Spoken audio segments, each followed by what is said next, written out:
Come closer. Come closer. Yes, that's good. Actually, a little farther away. Okay. Hello. Hey, everybody. Welcome to the stream. Welcome to a very exciting stream. A stream I am very exciting about. I'm exciting about the stream. Very. It's ex- I'm still really great at starting the stream, as you can see. But now that I've done a good job starting, I can let you know what we're doing today.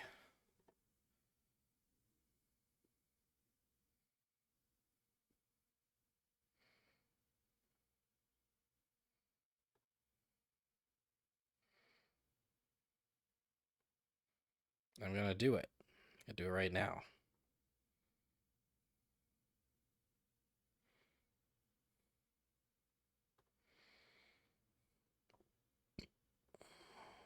Yeah.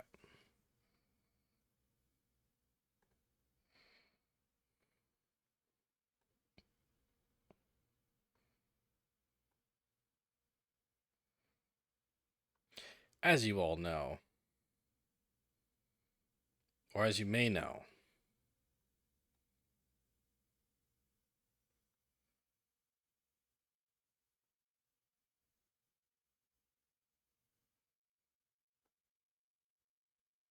as you just may possibly know, a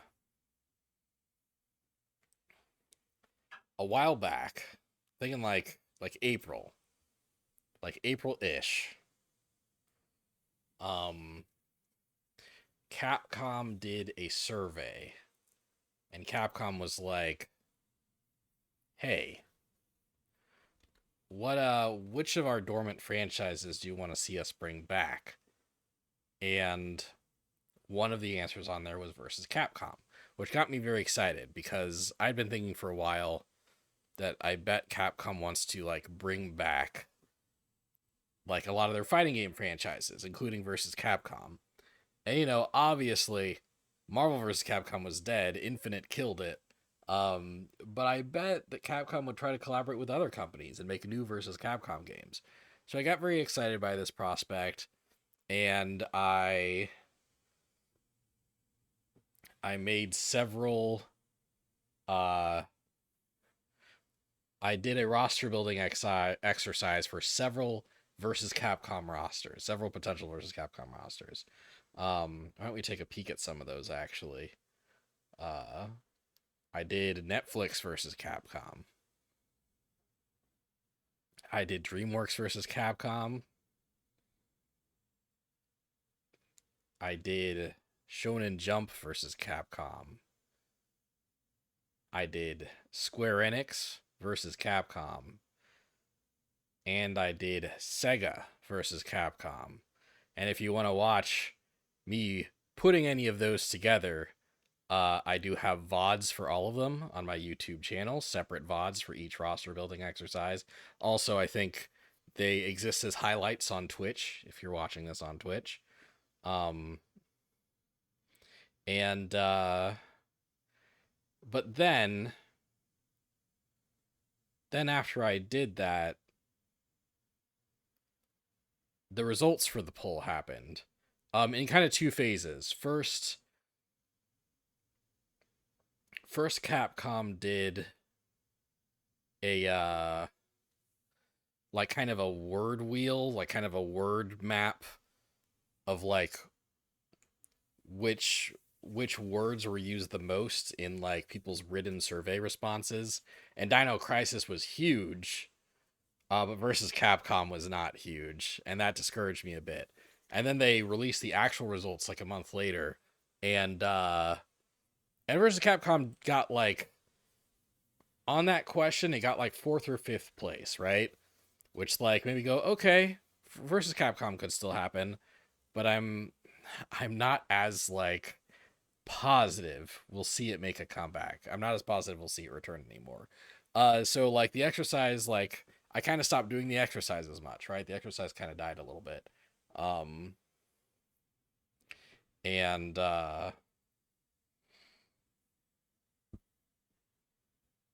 and then, and then for a while I wasn't making any new ones. But then Nintendo made a Nintendo did their June Nintendo Direct, which had the surprise announcement of the Marvel vs. Capcom collection. And not only am I super excited for the collection itself, not only did it make me realize that Marvel and Capcom still have a business relationship, and not only did it make me realize that the versus Capcom franchise could still be alive, but it also made me realize that Marvel vs. Capcom itself could get a new game. It could get a redemption arc after Marvel vs. Capcom Infinite. Um, so then I made three new rosters. Then I built three new rosters. Well, okay. If you want to know the actual timeline, I built Hasbro versus Capcom. Like I put that roster together before I lost confidence in the concept of more versus Capcom games, right? Like I had that ready, but then I didn't make the assets for it, and I never did a stream of it. So Hasbro versus Capcom's been ready for a while, but then after after that direct, I made a Marvel vs. Capcom 4 roster, and just this past week, I did MiHoYo versus Capcom, and if you're not immediately familiar with MiHoYo, they're the creators of the HoYoverse. They are the Chinese development team that is behind Genshin Impact, Honkai Star Rail, and Zenless Zone Zero, along with a handful of other projects. Um, so uh, I finally like made the assets for all of those and put them into OBS. And does, depending on what the wheel does, I'll probably be showing. Well, I maybe I'll show you guys too. The thing is that the Marvel vs. Capcom roster is special. I have kind of a system for most of my rosters. Marvel vs. Capcom breaks the rules. Because I think if we do get MVC4, it'll be special. It'll break the rules. But yeah. Um, I guess, is there anything I should say that I'm assuming you guys know that I should like get up front for a new viewer? Yeah, basically I've figured out the roster, and basically this is me showing you the roster piece by piece, and giving you my thought process on why. Uh, most rosters will be under kind of uh for the purposes of this exercise, this will be a game that comes out within like a couple years. Um and uh and it'll be under some certain there will be certain assumptions about what the game's budget will be and how many characters will be available at launch and that kind of thing, right? So I basically, I'm approaching this exercise with the thoughts of what would Capcom do, what would Capcom and the company they're collaborating with actually do in terms of putting this roster together. uh so it's not just like a wish list. This is a prediction if these two companies were ever going to make a fighting game together for real. um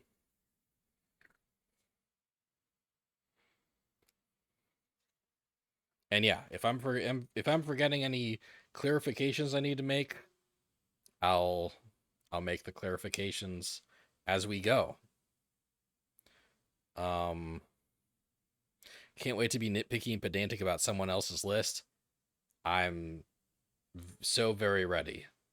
I'm so very ready for you to do this to me. I love the chat input. I'm excited. All right. Are we ready? Are we gonna we're gonna do our first spin of the wheel?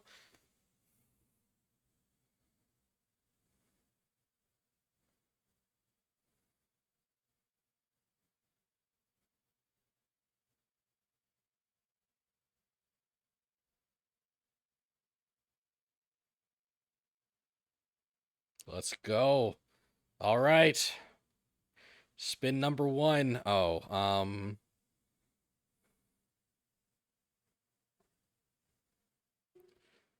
Hold on a second. I wanna settings, yes. We're gonna do 63-second spin.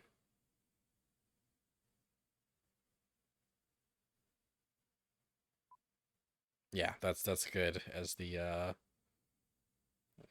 sound. And what are we doing for the success sound?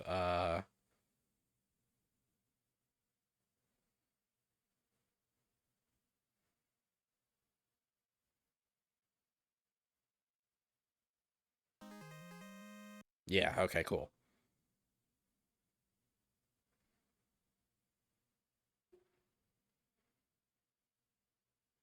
Okay. First spin, here we go.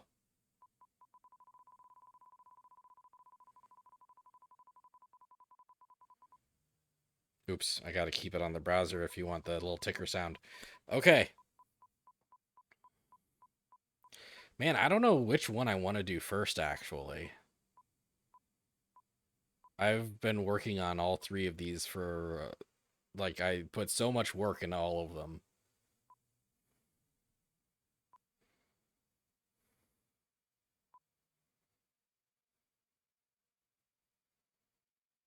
Ooh.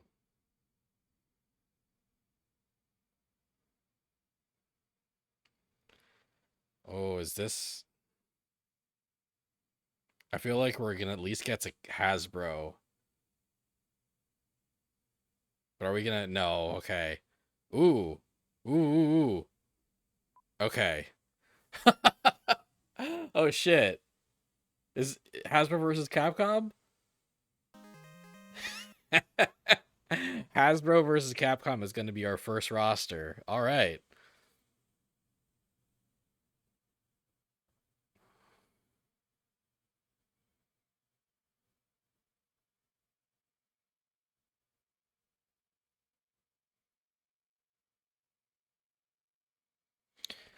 Okay, so welcome to the Hasbro versus Capcom roster. As with my other roster building exercises. Oh wait, hold on. Let me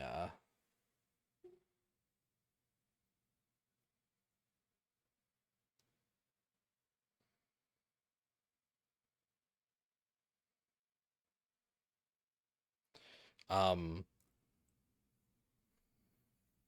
as so yeah, welcome to the Hasbro versus Capcom roster. As is the case with most of these rosters that I put together, the launch roster for each side will have 15 characters. Um, basically 14 characters, and each side will have a playable boss character.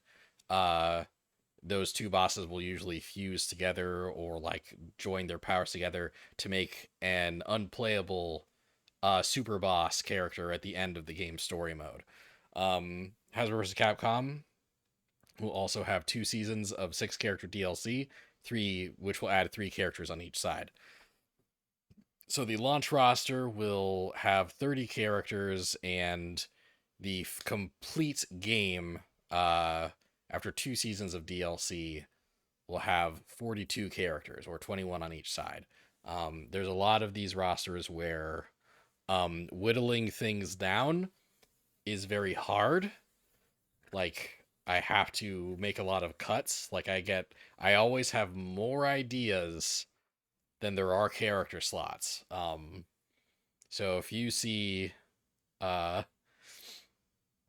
if you think that I've left someone out, yeah, I have, and it probably hurt to do it. Although every now and then chat does come up with an idea. I'm like, oh fuck, I should have thought of that. One that killed me actually. I rewatched some of my roster building streams the other day, and one that killed me was that someone suggested an Angry Bird for the Sega versus Capcom roster, and I'd forgotten that Sega had acquired the Angry Bird step, and I was kicking myself. It's like, god damn it, that would have been perfect. Okay, so Hasbro versus Capcom. So Hasbro is largely a like a toy company. Um, but they are a company that has a deceptive amount of intellectual properties under its belt because they're a toy company, but they're also a board game company. But they also have so many different offshoots of that. Like they're a board game company, but their board games also include stuff like tabletop RPGs and card games. Um, and they've branched into video games in the past. And I think Hasbro versus Capcom is very interesting because um Hasbro has at least partial rights to several properties that have some popularity in Japan, and also Hasbro versus Capcom have worked together before. They actually do have a working relationship.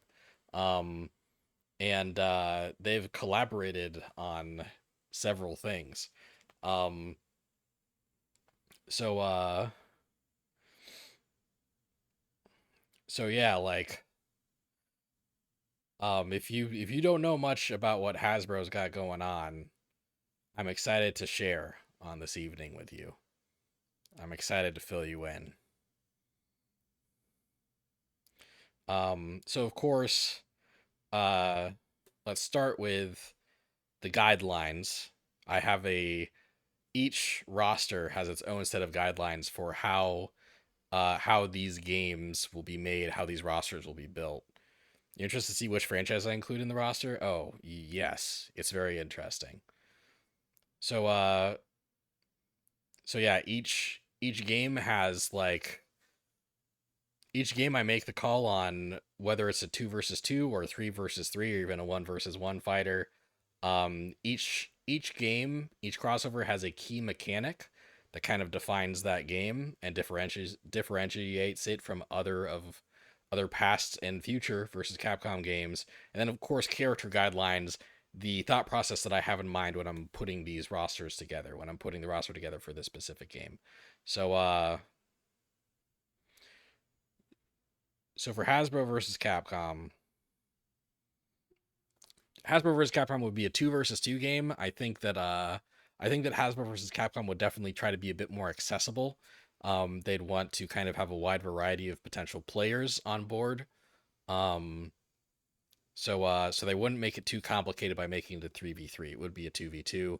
The key mechanic is giant characters. This is one of my favorite when this clicked for me, this became one of my favorite rosters to put together. Because Tatsunoko versus Capcom had a funny little mechanic, a funny little wrinkle where the roster was like 20, 21, or 22 characters or something. And two of those characters were like huge, like characters that filled up the whole screen. If you picked a giant character, you were you could only have one character on your team instead of two characters. And that character had like super armor on all of its attacks. Um it had more HP, certain command grabs would work on it and stuff. Like basically giant characters had their own set of rules. Um which and it was an interesting idea, but um the both the giant characters are pretty low on the tier list. They weren't very good. It was just better for you to have two smaller characters than it was for you to have the one big character. Um and also there were only two giant characters in the whole roster. In the whole like 20 something character roster, there were two giant characters and that was it. Um so Hasbro versus Capcom. Hasbro has so many properties of of things that are like 5 times the size of a human person, right? They have so many properties with these huge, larger than life characters.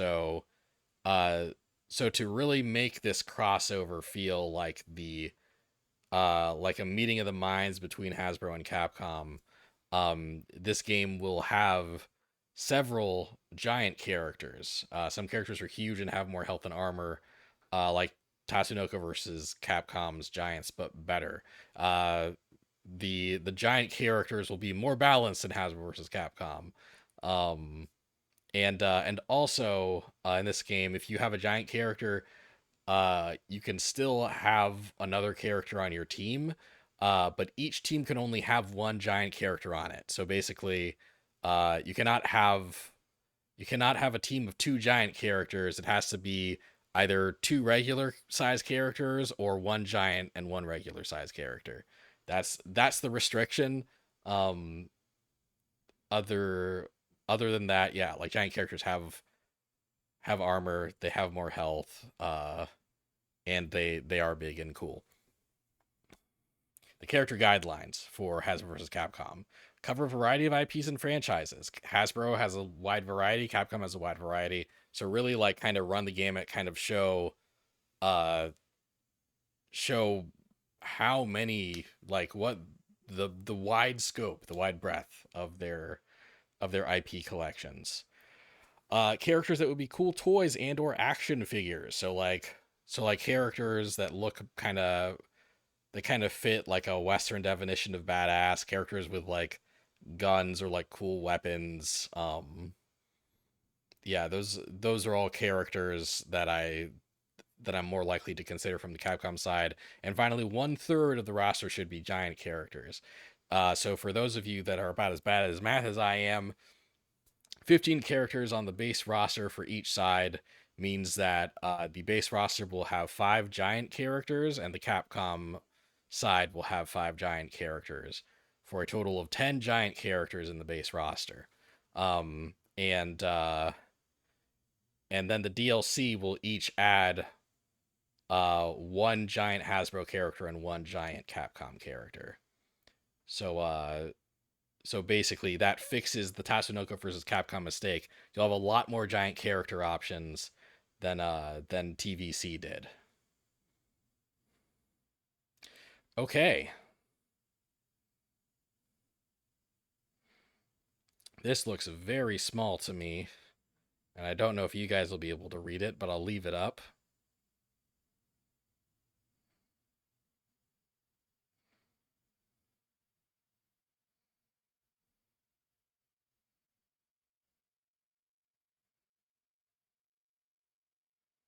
All right, are we ready? Are you guys ready to see HVC, Hasbro versus Capcom? You were born ready. Oh my god. I feel like some of these properties were popular around when we were born, so maybe that's maybe that's accurate. Okay. Pulling up the list. All right. Why don't we why don't we start with Hasbro? Let's both start with a giant character so you can kind of get the vibe, right? You can kind of understand why this roster is going to have a lot of giant characters on it. And also start with one of Hasbro's biggest franchises. Um,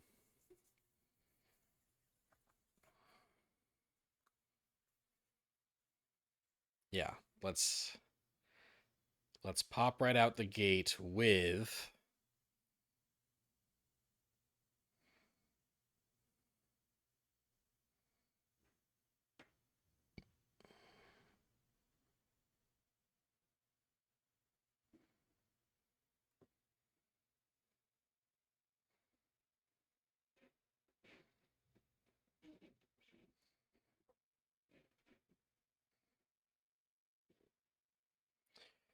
the Dino Megazord.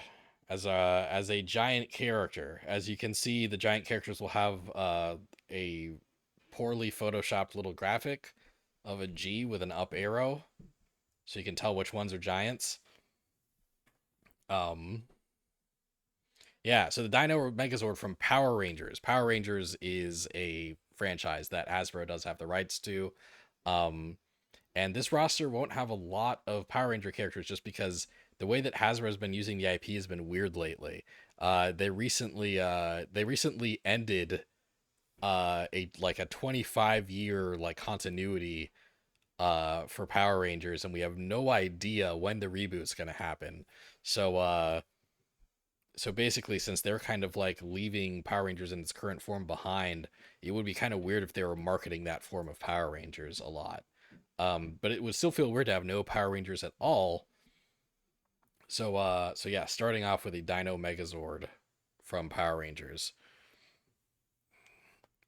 You forgot that Hasbro owns Power Rangers now because they went from Saban to Disney to Viacom. They've been all over the place. Yeah, Power Rangers has been all over the place. It's like it's it's it's like Teenage Mutant Ninja Turtles, you know? Like it's changed so many hands over the years.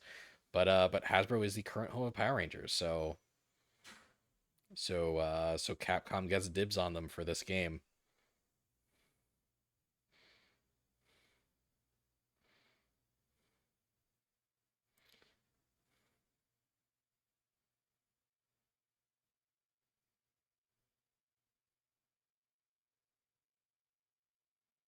Okay, that looks like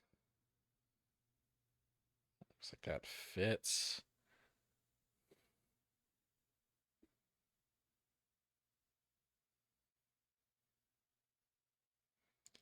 Control Shift and V when I'm ready. Okay. Um but yeah, not a lot of other Power Ranger characters are going to be in this roster, but I'll just get the remaining Power Rangers character on the base roster just out there.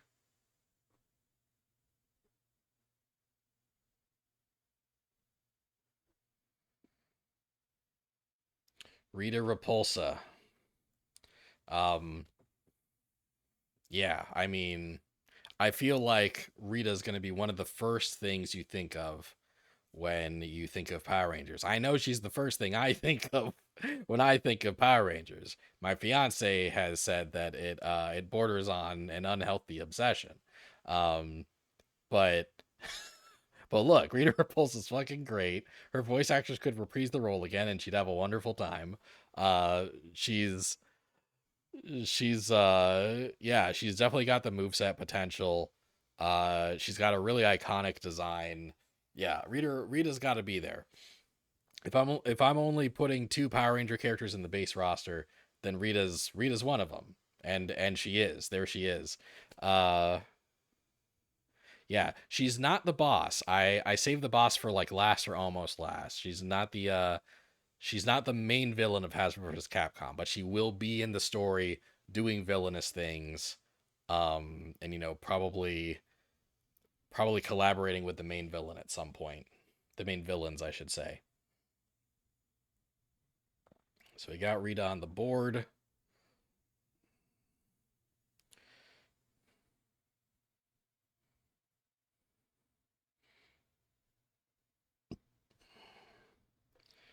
All right, now that these two are out, let's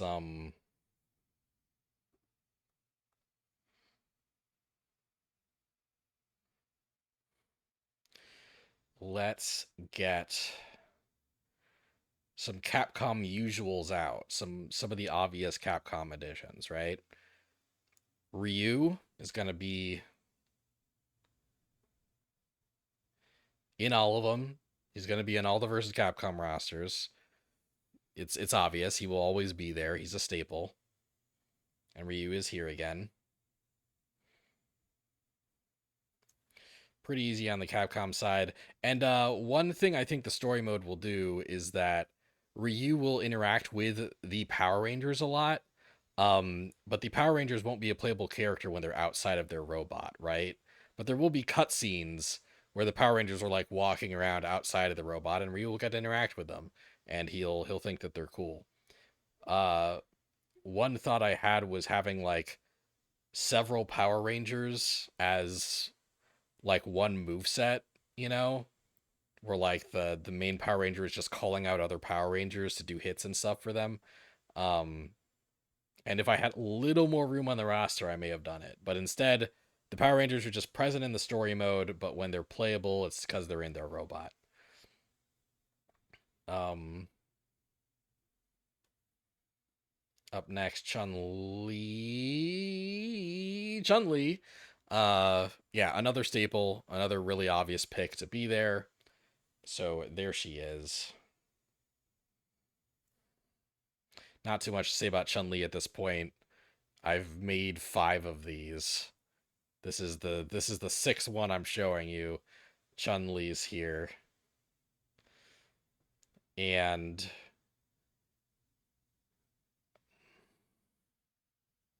Ryu and Chun Li are in every single versus Capcom game, so I'm really only picking 13 slots for Capcom each time. LOL. Well, let's be honest. I'm really only picking 12 slots for every versus Capcom game because there's one other character that's in every single one, and that's Morrigan. The only versus Capcom game she hasn't been in uh was FVC Chaos, and that game was not developed by Capcom. Morgan has been in every Capcom developed versus Capcom game. So so yes, here she is, obviously. Morrigan's here. Here she is. Not too much to say about Morgan.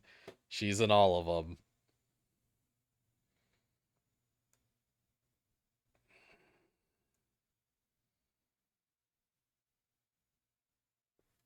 Okay.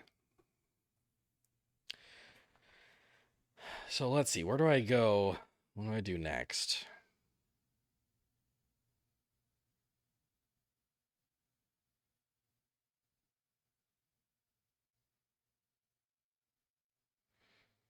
Mm,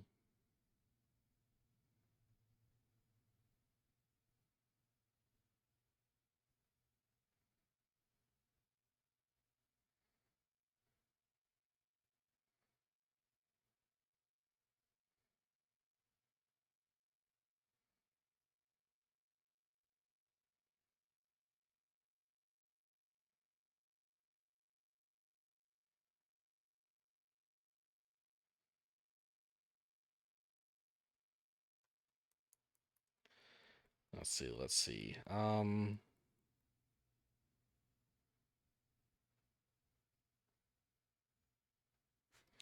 Should bust out another Hasbro franchise.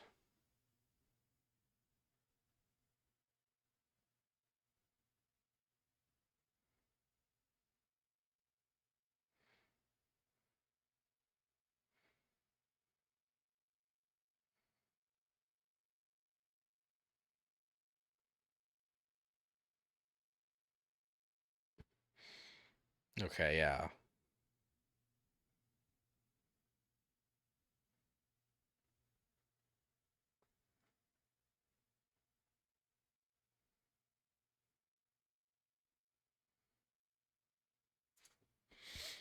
Okay. Another Hasbro franchise.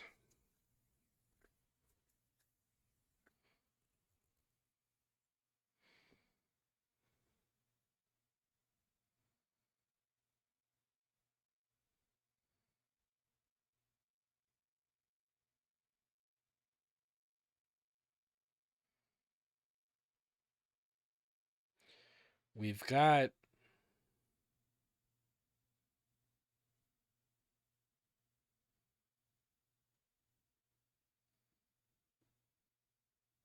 got some fantasy. We've got some like sci-fi already.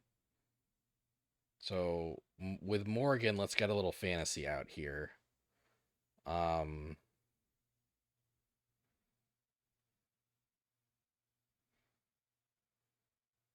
Because Hasbro's got Power Rangers and some sci-fi stuff, but they've also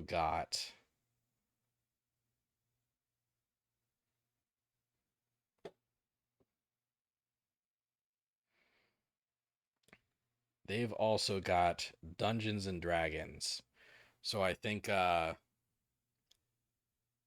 there'll be some D&D characters in Hasbro versus Capcom. Um and Driz Do'Urden is one of D&D's like most iconic like lore characters, right? There's not like D&D. One of the main things with D&D is that like you're making the character, right? So there's not a lot of characters that are like pre-rendered that Wizards of the Coast slash Hasbro has made, that's really sticking with people. But for whatever reason, Driz Do'Urden, the heroic drow character, uh, is a name that people recognize and remember. So Drizdo Erden, wielding his like double swords, I think, and also with his like panther companion, will run around messing you up.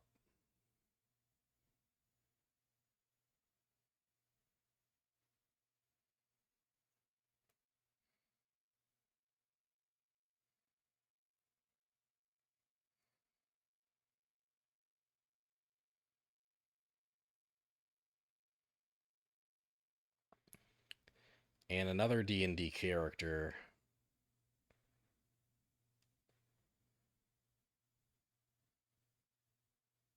it's got another giant character out on the Hasbro side,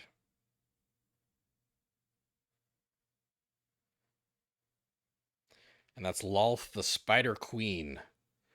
Um, she'll be another giant character. She's this big ass Spider Woman, um, that will like be kind of like a mid-range like beast, just laying like web traps uh and doing like spider summons. Um oh, she's freaky. Yes, apology for a character that will actually put like spiders on the screen, but she's also kind of awesome. Uh and I think she'd be great. She'd be a great presence in the story mode. Just this very very sexy, very intimidating Spider Woman, um that like Drizzt would recruit the help of some Capcom characters to defeat.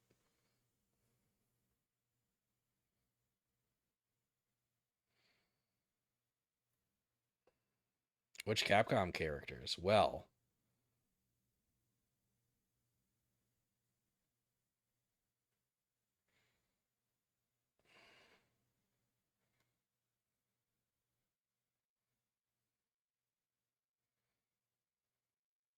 I probably should have played this one closer to the chest. I feel like I should have saved this one for later because this is one of the weird Capcom picks. This is definitely one of the weird Capcom picks, but for Drizzt's Sis, he calls it the Pinkertons. That's a very good joke. I should say, Capcom, Hasbro is one of the companies that sucks.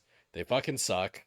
Um, yes, they have literally called the Pinkertons on people that like inadvertently like leaked like Wizards of the Coast stuff. And the president of Hasbro thinks that AI is like the future of content creation. He's literally said it's like, "Oh yeah, we've got 60 years of Dungeons and Dragons like we've got 60 years of Dungeons and Dragons modules, baby. We can just make the next one with AI. It'll be great. You won't notice it, and it'll be so good."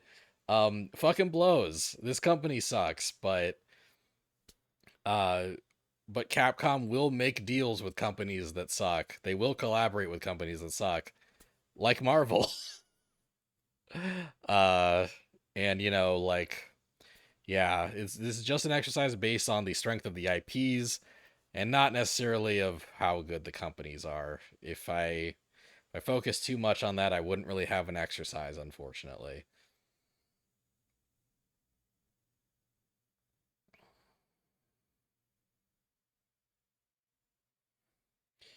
But yeah, speaking of Dungeons and Dragons, did you guys know? Do you guys remember that Capcom made two Dungeons and Dragons beat 'em up games? So on the Capcom side, we have Moriah, the thief character from Dungeons and Dragons Shadows over Mystara. It's unclear the extent to which Wizards of the Coast slash Hasbro owns the rights to the characters in Capcom's Dungeons and Dragons games. And this is the one time in history that it would be a moot point. It wouldn't matter that much because if Hasbro does own the rights to this character, they would okay it for a Hasbro versus Capcom game. And you know what's crazy? What like one thing that made me really lock in on doing Hasbro versus Capcom is that is that oh, you know what? I was gonna have music playing. I forgot to have music playing. Um the thing that made me decide to lock in on Hasbro versus Capcom is that Capcom and Hasbro do have a business relationship, right? They've done like Capcom characters have shown up in various Hasbro products, but also Capcom made these arcade games for Wizards of the Coast in the 90s. These D&D beat 'em ups. Shadows over Mystara and Tower of Doom. Um and then like in like 2013, I want to say, they they remade it. They did a remaster of those games for, for Steam and Xbox, like Xbox 360 and PS3. And the thing with licensed games, right, is that inevitably, right, like usually like within like 5 to 10 years, um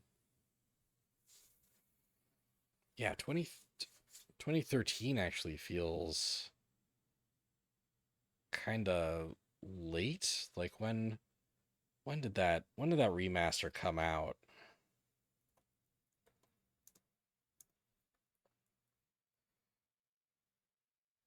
No, 2013. Okay.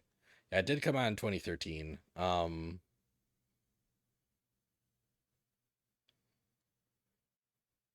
But that was 11 years ago.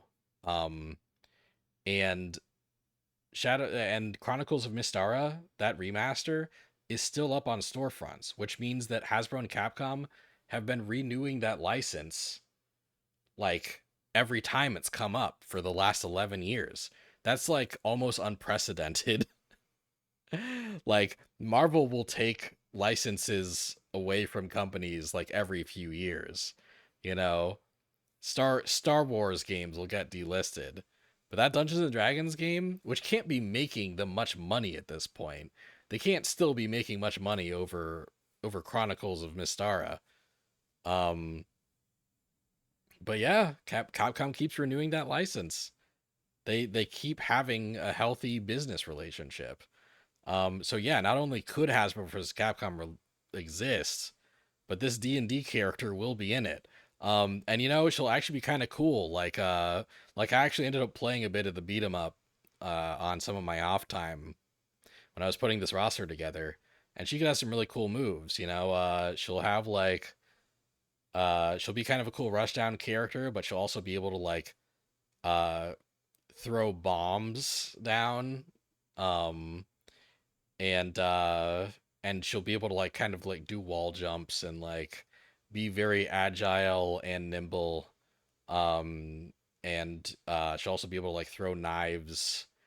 um and she'll even be able to kind of like summon dragons and stuff from vials. Like yeah, she'd actually be a pretty cool fighting game move set. And she would team up with the Hasbro aligned D&D characters in the story. So she's one of the weird characters, but she's not really the only one, I don't think. So Mariah from the Hasbro, from the Capcom Dungeons and Dragons beat 'em ups.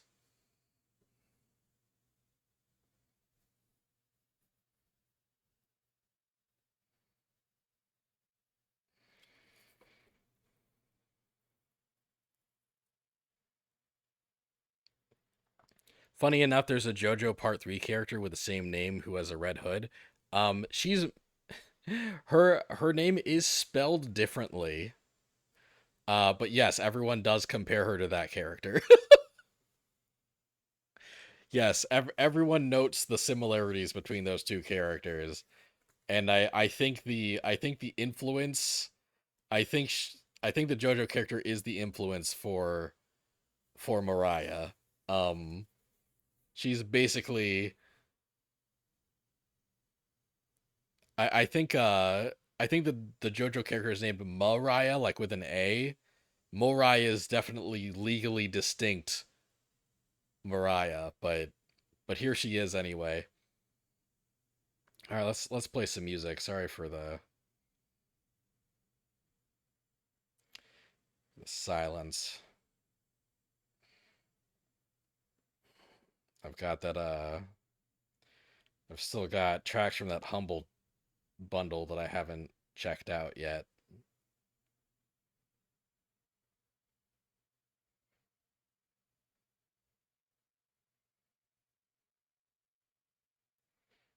All right, let's open the Fantasy Atmosphere playlist.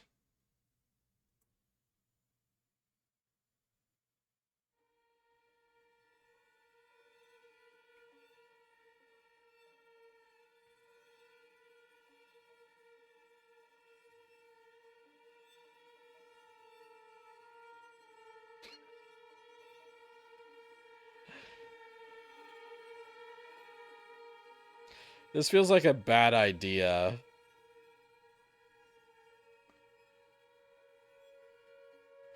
No.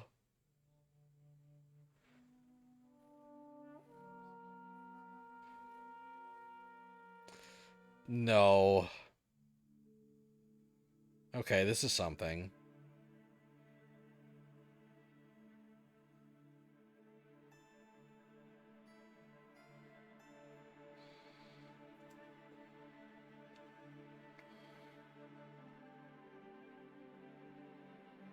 Okay. Um you guys let me know whether or not this fits for what I'm doing.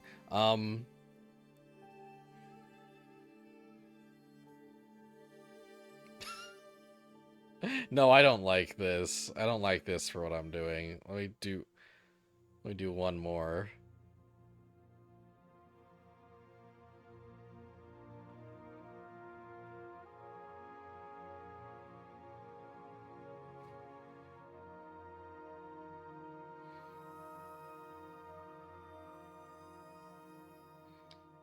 This does not fit. We're gonna open Lo-Fi Chill back up.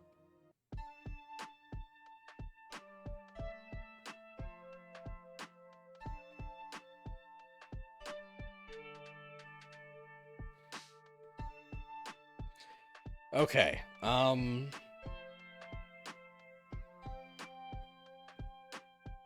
Okay. So let's see. We've got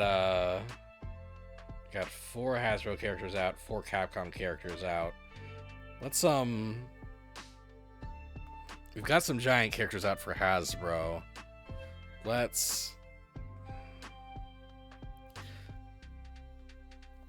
put ourselves in a position to get some giant characters out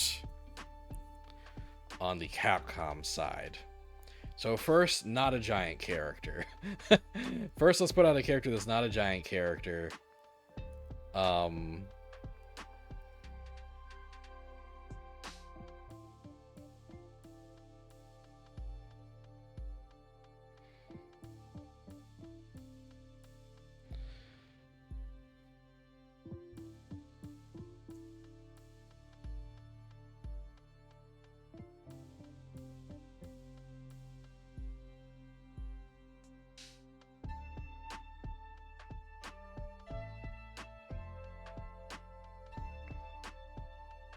At 0. So yeah, we got our first Mega Man rep. So 0 is, I think, is very much like kind of a Hasbro compatible character, right? He's got kind of that action figure vibe, you know.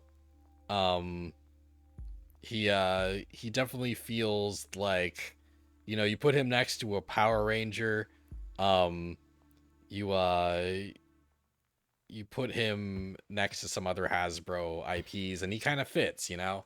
I think he's a very like Hasbro compatible character. So here he is, kind of easy, kind of felt right, you know, felt right to put 0 in the game. So here he is.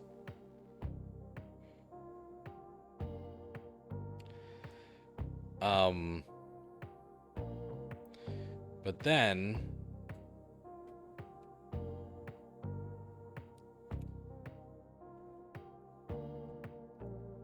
as another Mega Man character, let's get our first giant character on the Capcom side out and about.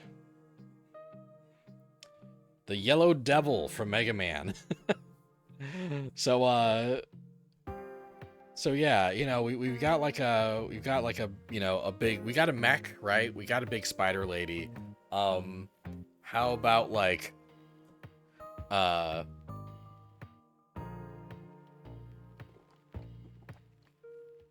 how about like a scientifically generated like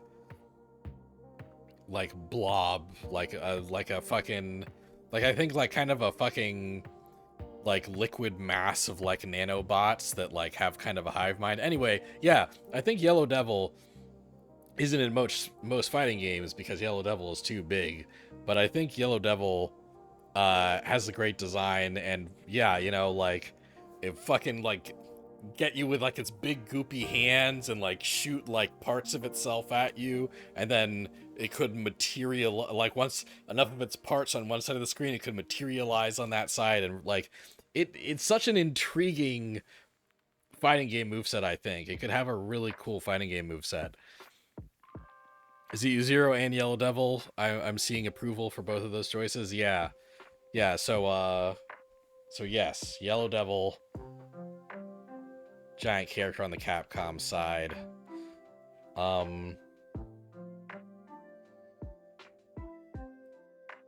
Very good character for Dino Megazord to fight. Oh my god, that would be hype. I didn't even think of that. That'd be great.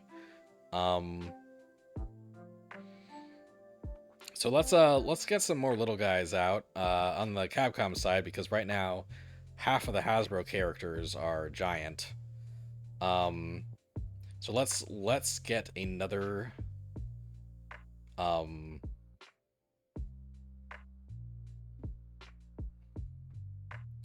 another prominent Hasbro IP on the board, shall we?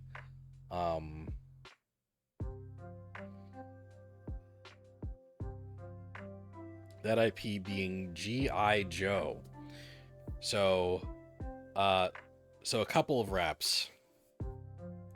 We got a couple of G.I. Joe reps in the base roster. And the first, I think, the most obvious G.I. Joe character to include is Snake Eyes. Yeah. He's like a ninja that fights for America. And yeah, you know, he's, every rendition of him is kind of a badass. And tends to have like a cool design. Yeah, fucking cool ninja sword fighter, working for like the U.S. Army or military or whatever. I'm not super sure what G.I. Joe's relationship is to the Army and military, but I think they're adjacent. Now he's the one like good guy rep for G.I. Joe, but I feel like there'll be a few other G.I. Joe characters in the story mode, kind of like a radioing in and stuff. Snake Eyes and Storm Shadow are the coolest parts of G.I. Joe. Yeah, I've heard stuff along that lines. However, Snake Eyes will get to team up with a character that I think has G.I. Joe vibes on the Capcom side.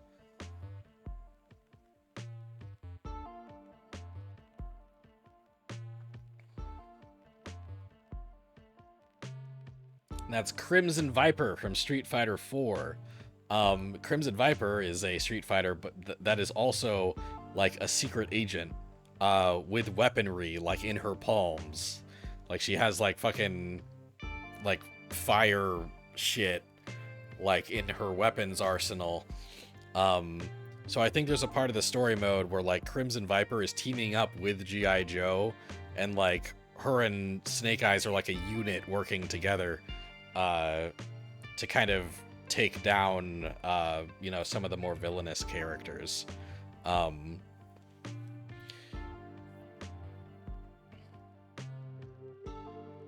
One of those villainous characters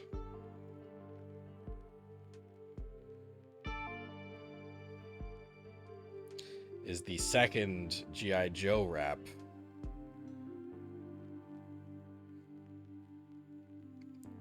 Who's probably like easy to guess if you have even kind of a cursory knowledge of G.I. Joe. Cobra Commander. Now, I don't know much about G.I. Joe, but I do know this guy's a fucking menace. And apparently he's fucking like... Apparently, like, in the lore of G.I. Joe, this dude is, like, incredibly intimidating and powerful. Like, he's the Deathstroke of, like, the G.I. Joe universe, basically. Incredibly skilled at hand-to-hand combat, super fluent in, like, all kinds of weaponry.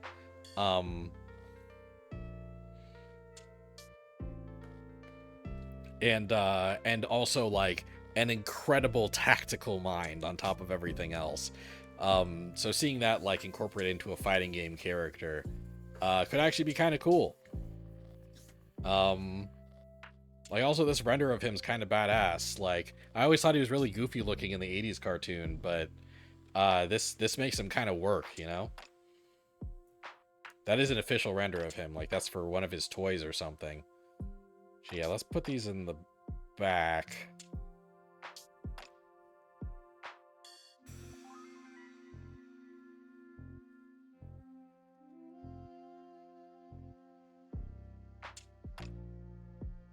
Because yeah, now we have enough smaller characters out that I feel like I can put a couple more giant characters on the Hasbro side. Because I think there's kind of a glaring Hasbro mission right now, and I shouldn't have waited this long to put them out, so...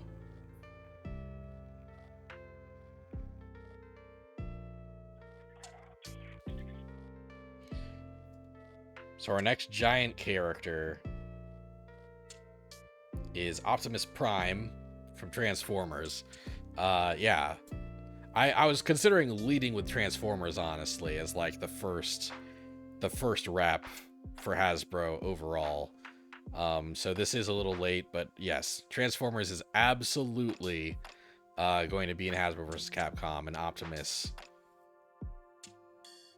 is obviously going to be like, you know,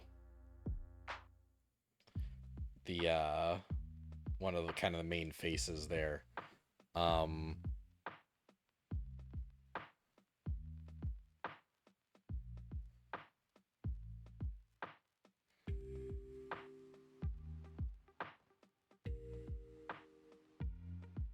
Yeah, I think him as a gigantic fighting game character would also be pretty fun, pretty cool.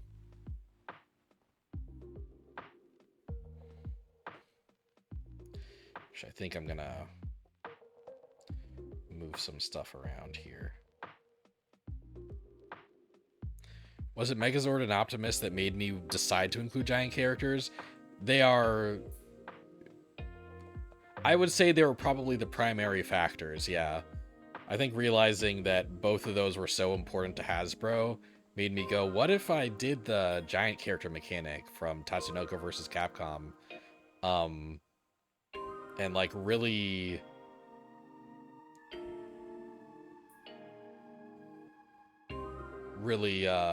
fleshed it out, you know? So I did do that.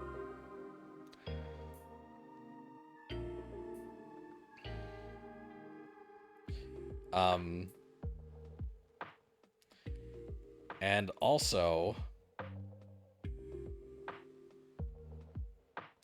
Shia LaBeouf and Mark Wahlberg as a sis. Not Mark Wahlberg.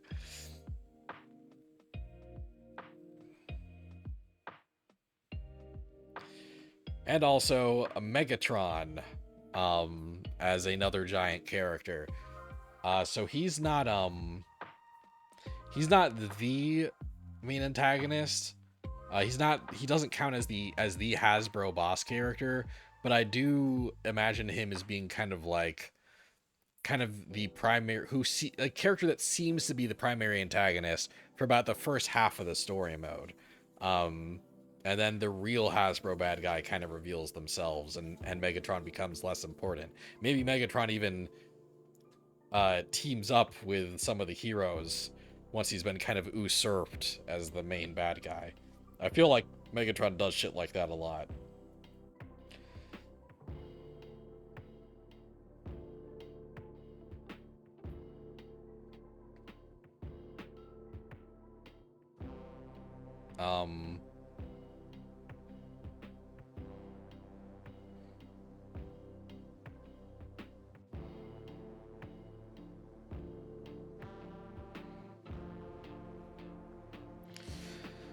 Let's see here.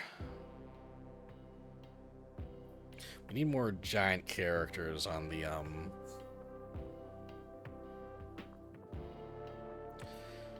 Capcom side, I think.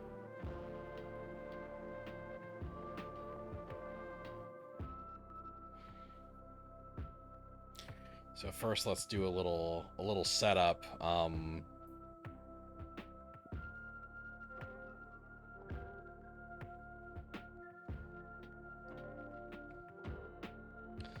So first, a non-giant character, Asura from Asura's Wrath. I think this guy kind of like fits in. Like, I think he kind of has Hasbro vibes. You know, kind of this really intense, kind of big fight character. Asura's thing is that he fights a lot of characters that are 700 times his size, right? So I feel like him having like a fight with Megatron or a fight with Lolth the Spider Queen could be very fitting for him.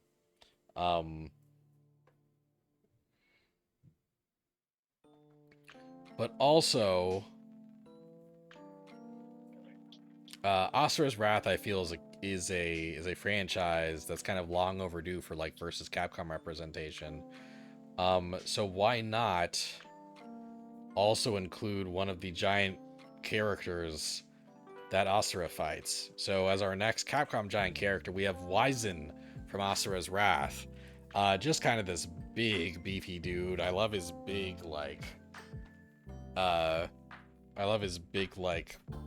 arm thing. And Wyzen's thing is that he starts out pretty big, but then over the course of his boss fight, he becomes first about the size of a continent, and then he becomes the size of a planet.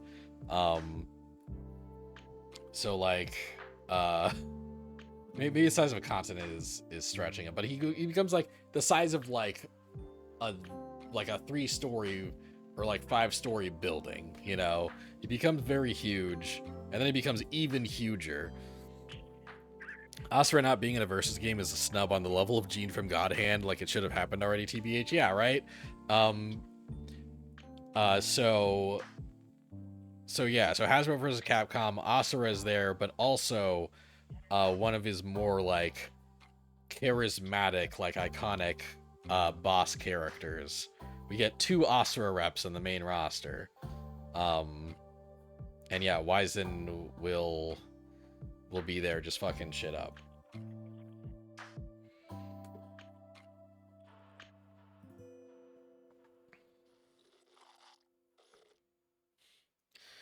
So let's see. 1, 2, 3, 4, 5, 6, 7, 8, 1, 2. So we got 9 Capcom characters. Looks like it's time for another Hasbro character.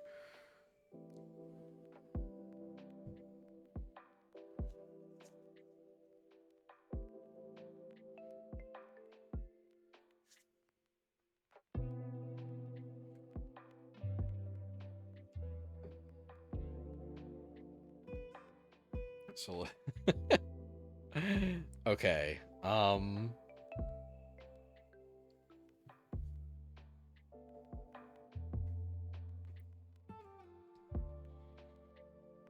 So yeah, let's just throw a little range, a little of Hasbro's range. So we've got Power Rangers, we've got Transformers, we've got Dungeons and Dragons, we've got GI Joe. So the next Hasbro representative is going to be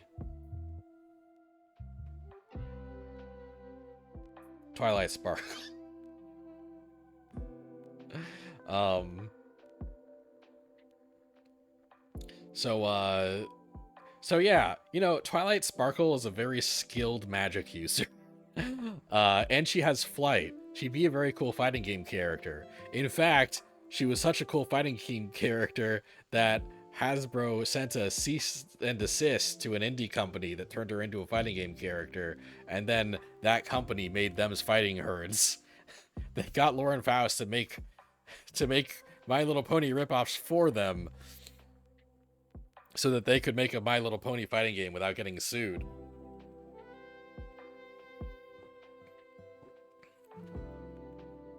And then their development team got acquired and then laid off while that game was still in development, and it's actually very sad. But is her ult all of her friends joining her because friendship is magic? Yes, I didn't think of that, but yes, that is her super move. That is her level 3 super. Was Lauren Faust actually involved in them's fighting herds? Yeah, she designed the characters. She designed the playable cast in them's fighting herds.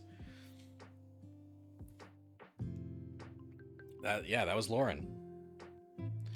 But anyway, yeah, Twilight Sparkle would be kind of a very technical zoner character in Hasbro versus Capcom. There won't be a she's the only My Little Pony character in the whole roster. Because like obviously My Little Pony doesn't fit this fighting game that much tonally. But I feel like as kind of a surprise representative, she's kind of got to be in.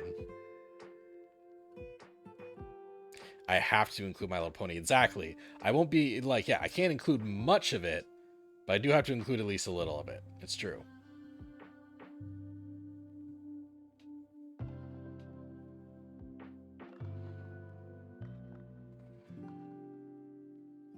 I feel like I've made the character squares a bit too big. Yeah, well.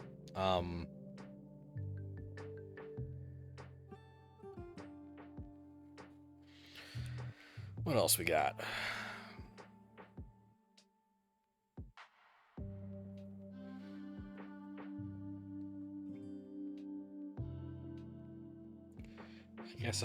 I guess another big Hasbro IP that's kind of conspicuously absent so far.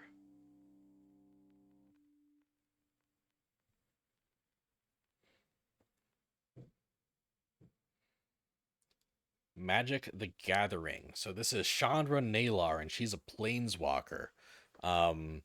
She's there's characters in the Magic the Gathering lore that basically cross dimensions, cross through all these different universes that exist within Magic the Gathering, and basically like gather mana, and also kind of like protect these worlds from like evil people and that kind of thing.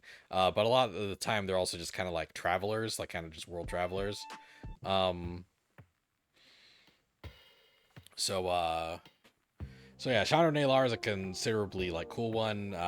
She uses red mana and has like cool fire powers, and like she just kind of looks like a badass like steampunk bitch, and yeah, she seems like a pretty iconic character. So she's here representing Magic the Gathering.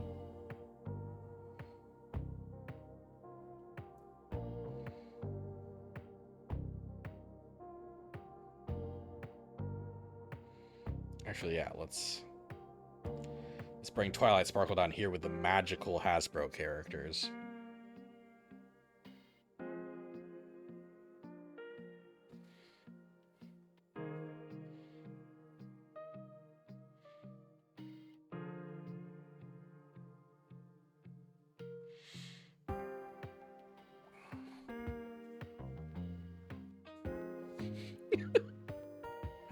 Okay. Um.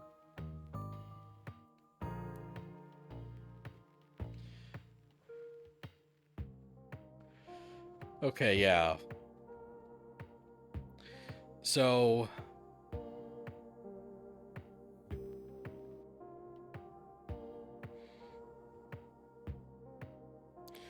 I got 1, 2, 3, 4, 5 characters left on each side. So let's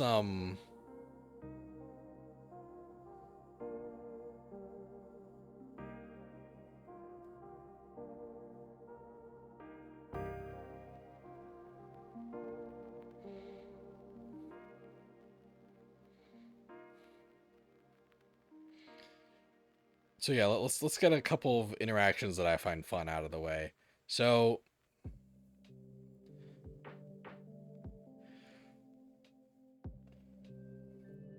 Phoenix Wright's in this game. Um, Phoenix Wright's just great. Uh, he's a great Capcom character. He has a moveset already, and the moveset is incredible. Um, and I think it'd be really fun to see him interact with some of these Hasbro characters. But he is here for a very specific reason. I don't care how much it fits the rest of the story, but at some point at some point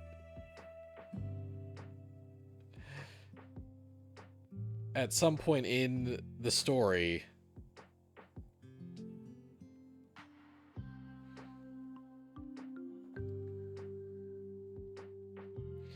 Phoenix Wright is going to have to solve a murder mystery in the Clue House. At which point he will accuse Miss Scarlet of killing Colonel Mustard or whatever. And like, you know, there'll be a cutscene in the story mode where he deducts how Miss Scarlet killed Colonel Mustard. And then the two of them will have to team up to fight like a cosmic horror, basically. But yeah, so Phoenix Wright is definitely in the game, but also Miss Scarlet from Clue is going to be a playable character. This is her most recent design, by the way, for like the most recent revision of the Clue board game, and God, she looks incredible. Like, this is such a phenomenal character design, and I want to see it in a fighting game. So I did my best to make this make sense and to make this work. Phoenix Wright versus Twilight Sparkle would go so hard. Also, yeah, that, like, you can't tell me that Twilight Sparkle and Maya would not become friends immediately. The Miss Scarlet design is cool as hell. Is it not? Is it not fucking dope as hell? I love it. So yeah, Miss Scarlet and Phoenix Wright together on the base roster.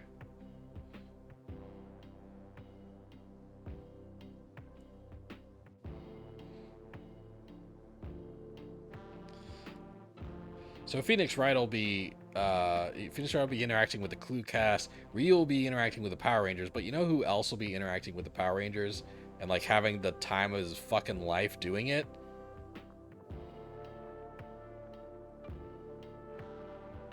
It's Beautiful Joe.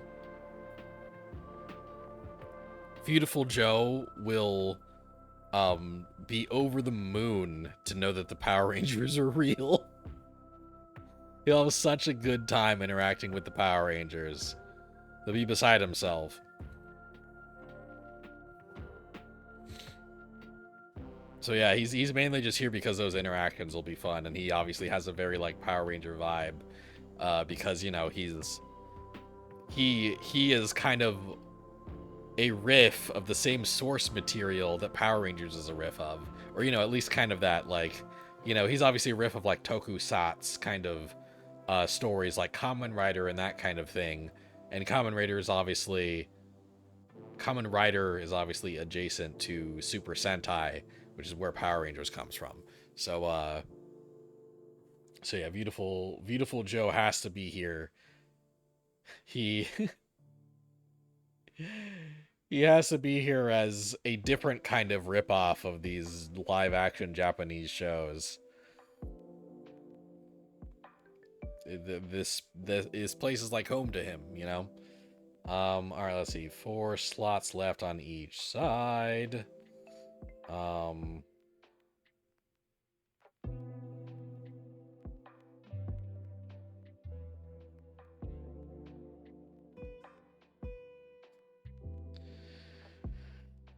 4 slots left on each side. Um,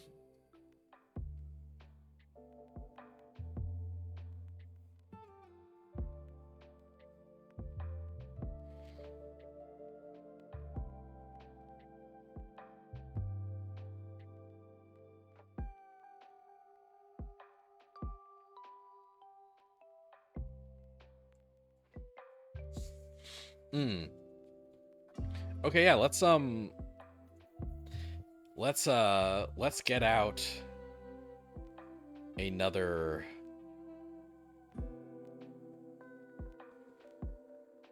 giant character on the Capcom side.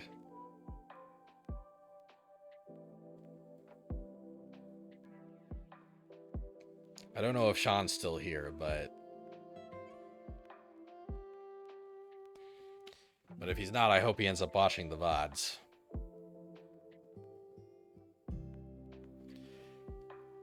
Our next giant character on the Hasbro side, on the Capcom side, sorry, is Nergigante from Monster Hunter. So like, there's a lot of the times for these versus Capcom rosters, I've been like, oh, I want to include a Monster Hunter character, but a lot of the most iconic monsters in the game are like too big, right? Rathalos is too big to really be in any of these fighting games. Hasbro versus Capcom is the one game that doesn't have that problem. I can include a giant ass Monster Hunter character as a giant character. So Nergigante is here. Initially Rathalos was on the base roster. Initially it was going to be Rathalos. But Capcom recently did like a which is your favorite monster in Monster Hunter. They recently did like a Monster Hunter like popularity poll, and Nergigante was like second place or something, right? Rathalos was a little down the line. So the realization that Nergigante was actually like kind of maybe more popular, maybe not more iconic, but more popular and more like more respected than Rathalos maybe, made me put Nergigante on the roster. I think Nergigante would be pretty cool. Nergigante's got the spikes all over themselves that they can kind of like shoot as projectiles, but also use as kind of like a use like defensively as well. Can gore you with his big ass horns.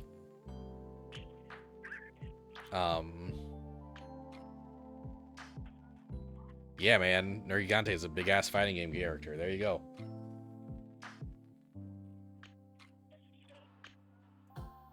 Yeah.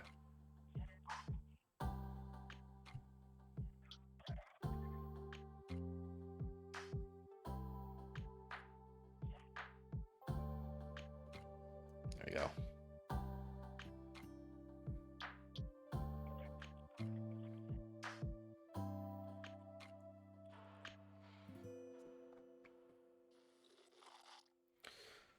All right. So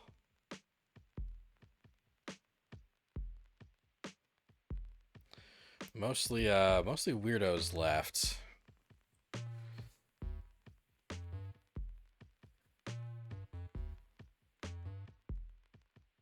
Weirdos and the boss characters. So yeah, first on the Hasbro side.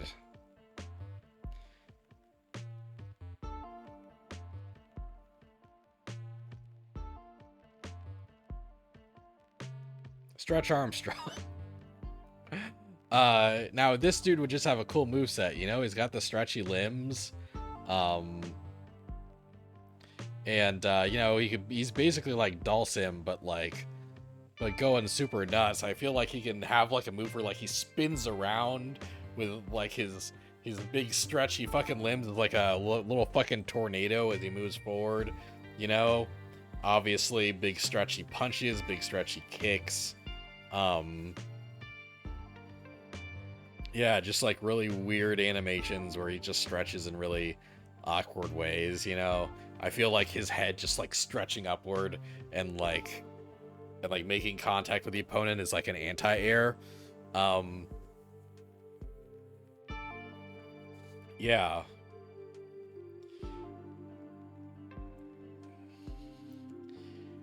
Yeah, Stretch Armstrong. There he is as a fighting game character. You hate this, but it's a perfect choice. Yeah, you know, I know my stuff. What can I say?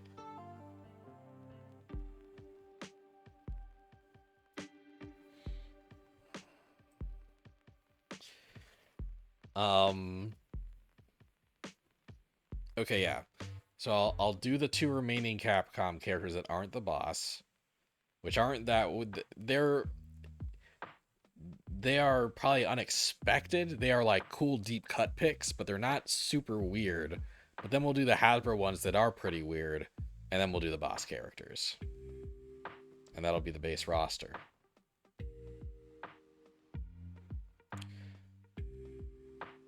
Okay. So on the Capcom side, now this is a character that I've shown in a roster before, but this time in a different way. We've got Devilot from Cyberbots. I put her in the DreamWorks versus Capcom roster, but it was her with that wasn't inside of her big robot. This is Devilot inside of her big robot, the Super 8, which is like this giant robot octopus thing. So yeah, I feel like initially in the story mode she will be an antagonist, she'll be a villainous character, you know. She'll be like working with Megatron and stuff. But eventually the heroic characters will win her over and she will do a heel face turn. And yeah, still love her design. I think she would be great. You know, I think it would be really great to have her as this giant character.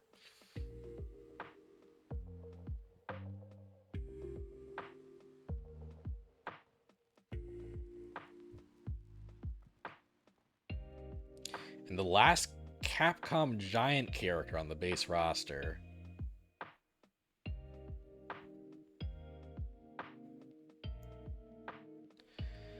is G. Kaiser from Techromancer for the Dreamcast. A game that Capcom has probably forgotten about. But yeah, G. Kaiser is this big, cool fucking robot, man. Also being piloted by a guy, so like I feel like G. Kaiser and the Power Rangers would like get along pretty well. And yeah, just a big cool giant robot that would fit like in a Power Rangers episode, you know. Techromancer is kind of a love letter to stuff like Power Rangers, so I think this would be a really cool crossover character and a really neat deep cut. So yeah, G. Kaiser from Techromancer as one of kind of the surprise like deep cut base roster characters. And the weirdos, the remaining weirdos on the Hasbro side.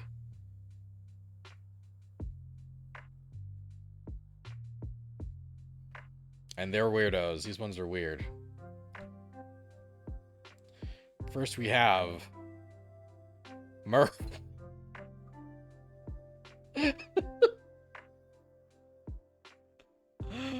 First we have Murph, which yes, is a sentient moving pile of Nerf darts. Murph, by the way, canonically uses they them pronouns. So we have a canonically non-binary character in the base roster of Hasbro versus Capcom. Great. In all lowercase.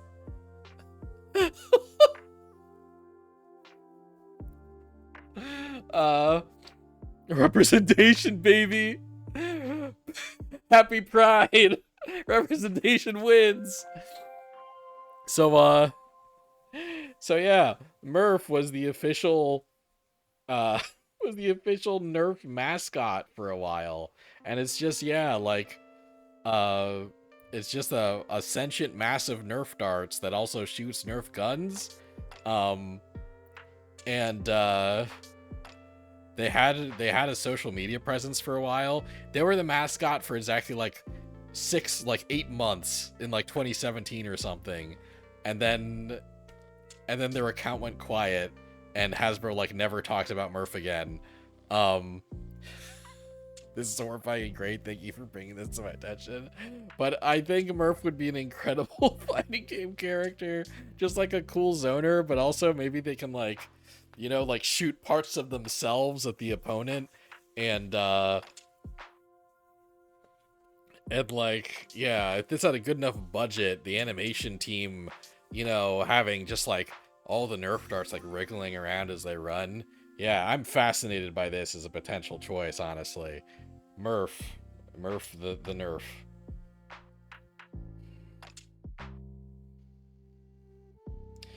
And finally, I'm sure some of you were waiting with bated breath for this character.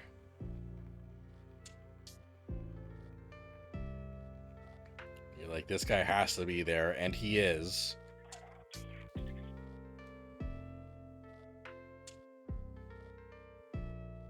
It's Rich Uncle Pennybags, aka the Monopoly guy, whose real canonical name is Rich Uncle Pennybags. You're wondering if he'd be the villain? That'd be hilarious. I went a slightly more serious route for the Hasbro villain.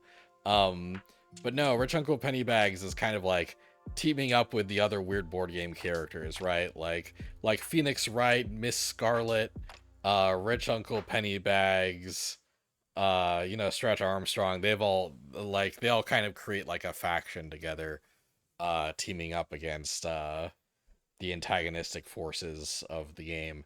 And yeah, like, he'll have a really wacky moveset, like that'll utilize various parts of Monopoly, right? Like he will have he'll kind of have a super where he hops into like the big car game piece and like drives that forward. That's like one of his supers. His level 3 super is obviously him putting you in jail without a get out of jail card. That's obviously his level 3 super. So he would have some choice interactions with Phoenix Wright, obviously. Um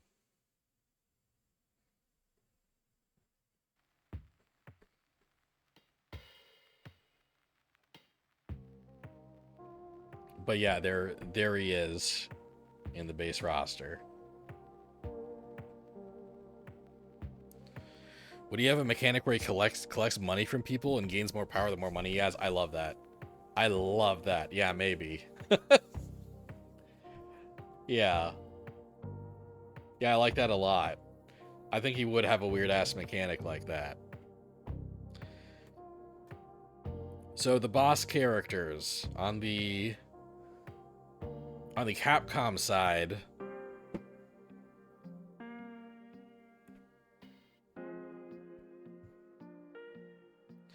the boss character is Pyron from Darkstalkers.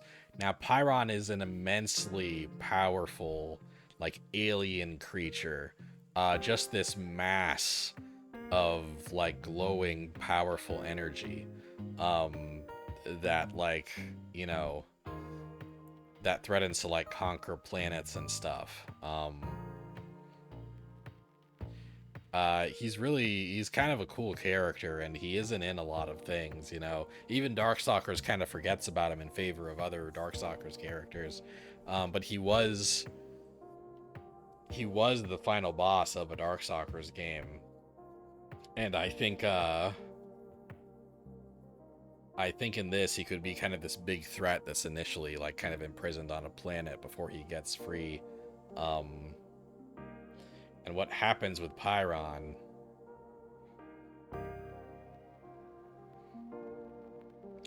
is that this mass of powerful alien energy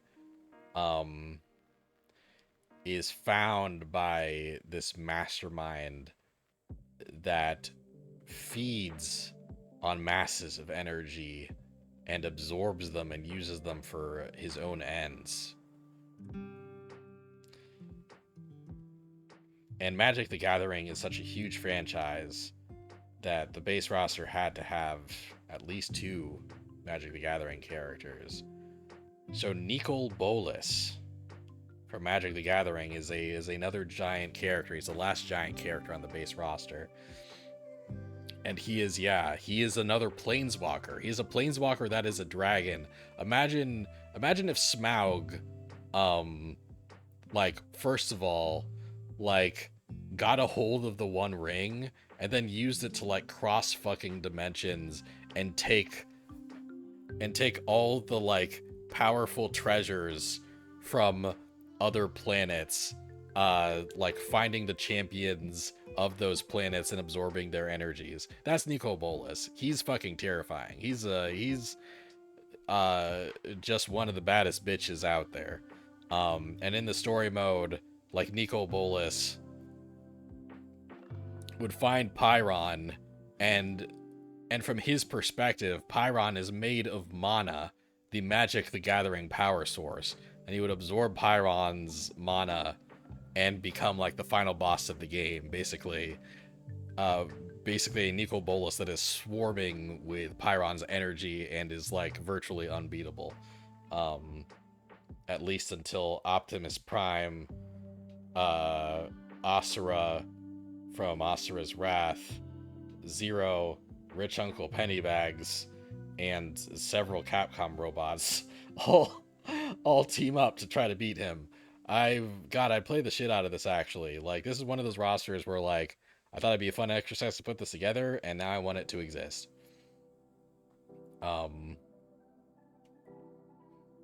So yeah, there you have it. Here's the base roster for Hasbro versus Capcom. Yeah, we've got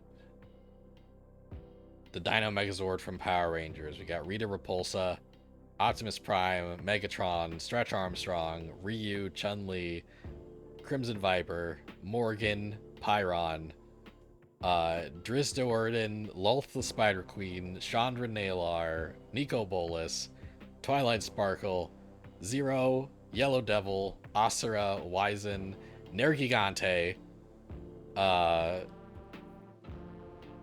Snake Eyes, Cobra Commander, Miss Scarlet, Murph the Nerf, Rich Uncle Pennybags, Phoenix Wright, Beautiful Joe, Moira, Devilot in the Super 8, and G Kaiser. That is your Hasbro versus Capcom base roster. Now we got 2 seasons of DLC after that.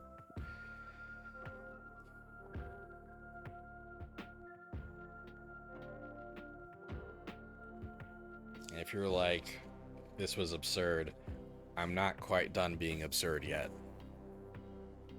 But I guess season 1 does start with, like, some kind of expected characters that feel like glaring omissions, right? And remember, each DLC season is going to have 2 more giant characters, right? 6 characters in each season, two of them in each will be giant characters. So starting off, season 1, a character that is not a giant character, although you could argue that he could be. And that's Bumblebee from Transformers.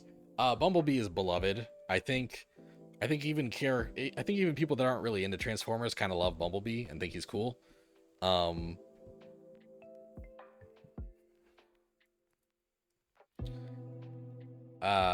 You'll notice that he doesn't have the little giant icon next to him, because I wanted to have a Power Rangers. I want to have a Transformers rep that wasn't giant, right? So that people that were really into Transformers could have a team of Transformers characters, because if you'll remember, you can only have one giant character on your team of two. And Bumblebee is he can be pretty big, right? Like my internal rule was basically they have to be like over 15 feet tall to qualify as a giant character, and Bumblebee's more like 10 to 12 feet tall, but he can sometimes he can kind of be bigger than that depending on the medium. But I think the most important thing to me is that Bumblebee scale wise is much smaller than Optimus Prime and Megatron. So I've decided that Bumblebee could be the non-giant rep for Transformers. And yeah, he'd be great. You know, he could turn into a little buggy and fucking run people over and like play music and shit. Have his little speakers. Yeah, Bumblebee.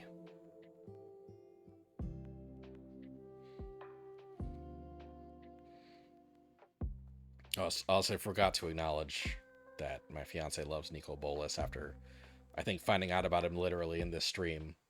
So I feel like I've accomplished something this evening. That's good. The first rep on the Capcom side, the first DLC character for Season 1 on the Capcom side.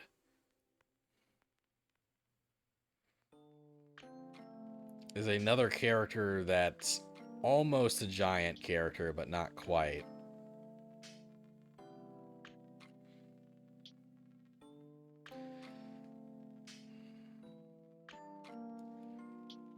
And that's Dimitrescu from Resident Evil. I think the worst thing about my base roster on the Capcom side is that there's no Resident Evil characters in it. I think that's the thing that feels most off about it. So like we have to remedy that really quickly with the DLC. So yeah, Lady Dimitrescu is here again. No giant icon because she's like 8 or 9 feet tall, right? So like she kind of just dodges that. But I think one interesting thing she could do is, one thing I have in mind is she has an install super where she becomes where she has the transformation that she has in Resident Evil 8. And when she has that transformation, she becomes giant and is treated as a giant character for the duration of that install super. So she'll be kind of like a quasi giant in the game, but she will, for the purposes of the roster building, she counts as a not giant character. So that's Dimitrescu as the first Capcom rep in Season 1.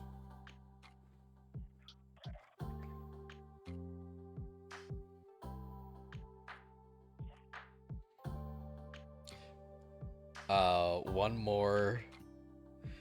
So let's get our first giant DLC character. It's on the Hasbro side, and this is probably one of my favorite picks, honestly. Like, just subjectively, this is one of my favorite picks. It's Gloppy from Candyland. So Gloppy started life as the embodiment of the molasses swamp in Candyland, and eventually he became like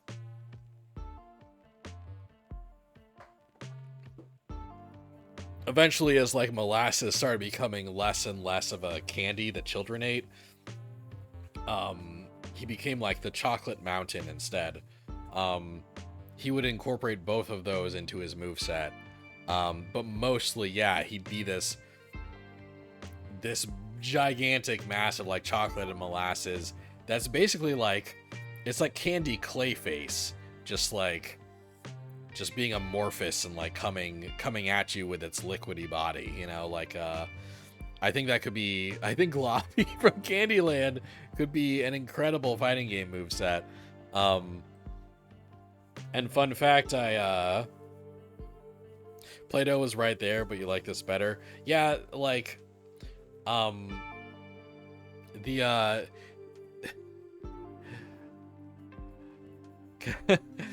Hasbro has never made a sentient mass of Play-Doh part of its lore.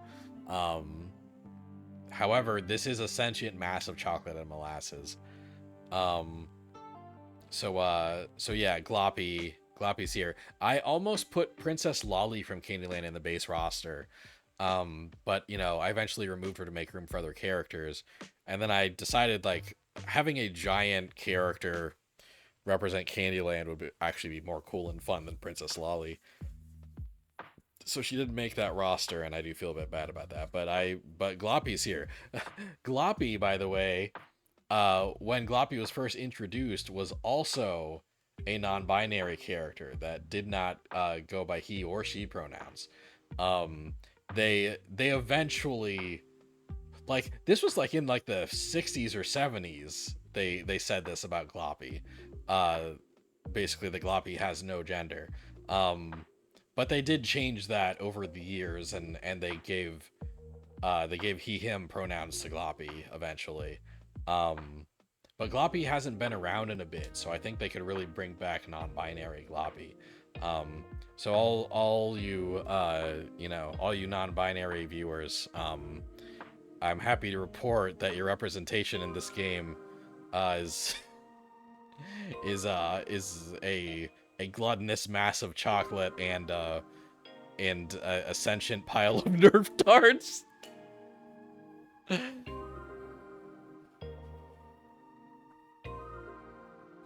Happy Pride. It's July. Um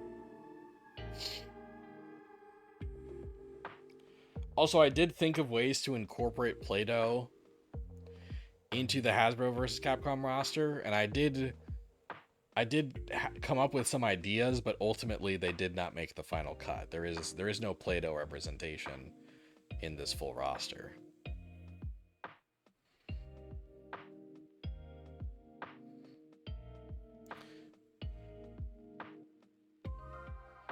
You like Loppy a lot better than the Play-Doh idea? Cool. He's your favorite Candyland character. Holy shit. Okay. All right, cool.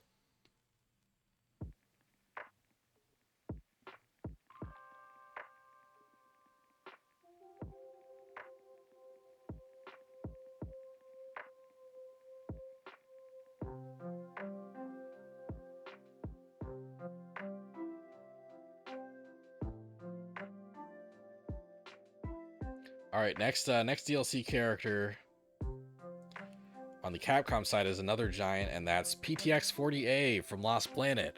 Now the this is the only possible returning giant character from the versus Capcom franchise, because Capcom has only ever made one Capcom aligned giant character in the entire history of the franchise. So that feels historically uh, important, you know? So PTX40A is here as the as kind of a callback to Tatsunoko versus Capcom. And yeah, big robot mech just doing robot mech things. Um yeah, baby.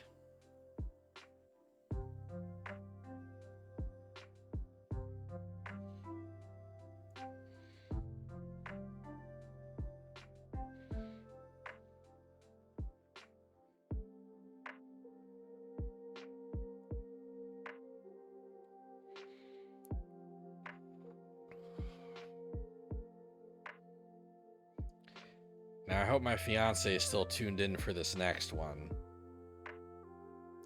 The last season 1 character on the Hasbro side.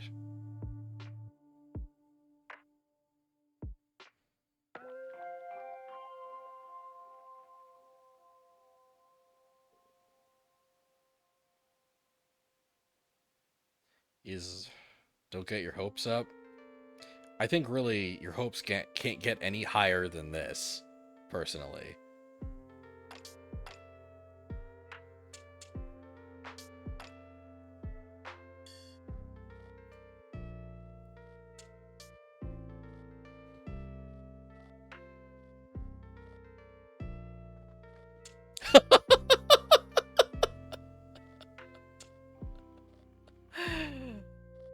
just the chat screen just fills up with "Oh yeah" in all caps. Astarion from Baldur's Gate 3 is, as far as I can tell, technically a Hasbro-owned character. Baldur's Gate 3, is a Dungeons and Dragons game, and Hasbro owns the rights to Baldur's Gate 3, so they can put any BG3 character they want in this game. And I think Astarion is a massively, hugely popular character. He's the sassy, sexy, bratty top vampire character in Baldur's Gate 3 that I think would easily be added as a character that you have to spend extra money for, because people will gladly spend extra money for Astarion. Yeah, and he'd be cool as a fighting game character, He'd have like a blood-sucking mechanic that, would help him gain HP back. Yeah, doing cool Astarion shit. You're sitting here like, damn, Starscream will never make the list, but this is much better. Starscream did not make the list. He's not in season 2. I might not be done including Transformers characters, but I'm not including Starscream. I'm sorry. But yeah, Astarion from Baldur's Gate 3 is the closer for the first season on the Hasbro side.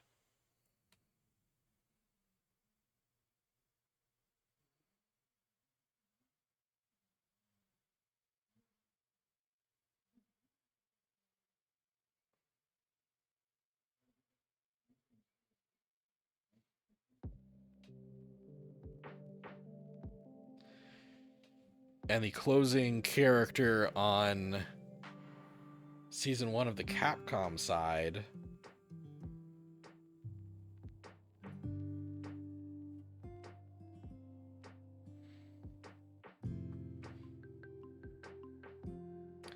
is Dante from Devil May Cry. So yeah, funnily enough, Dante was initially on the base roster, and I've said before that I feel that like Dante is basically going to be like the next like staple, Like I feel like Dante is going to be in every versus Capcom game that comes out from MVC3 forward. And yeah, he was initially in the base roster, but when I realized the potential of Moira or Mariah from the Dungeons and Dragons Capcom video game, I realized she had to be in the base roster. I replaced Dante with her, and I moved Dante to the DLC. Yeah, like I think, I think he would fit in very well with all these characters. He's got great action figure vibes, Yeah, and initially in the story mode, I had him teaming up with the D&D characters, but yeah, he'll sit out the main game and show up as DLC. You will spend extra money on him and be thankful for it.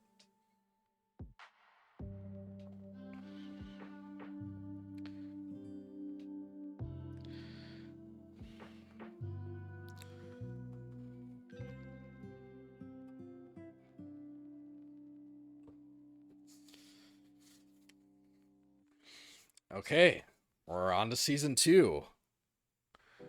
One of the last season, and don't worry, we still got some goofy shit left. But we're not starting too goofy. We're starting with something maybe kind of expected. Maybe someone you thought was missing from the base roster. That's Lord Zed from Power Rangers. Lord Zed's fucking cool. Lord Zed's fucking cool. He'd have a great fighting game moveset. Hell, he does have a great fighting game moveset. Go play Battle for the Grid. And yeah, I think Hasbro wouldn't go whole hog on Power Rangers characters, but if they include any Power Rangers characters, one of them would probably be Lord Zed, because Lord Zed was how they finished the entire Power Rangers story. He was the main villain of the last storyline of the current Power Rangers timeline. So, like, you know, yeah, they know that Lord Zed is important. They know that Lord Zed is popular. So I think that he would show up as a DLC character.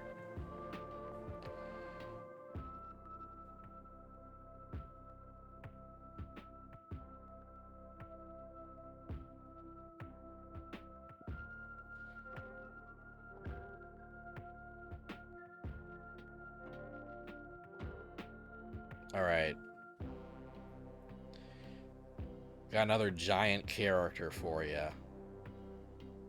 So this will be the final giant character on the Capcom side.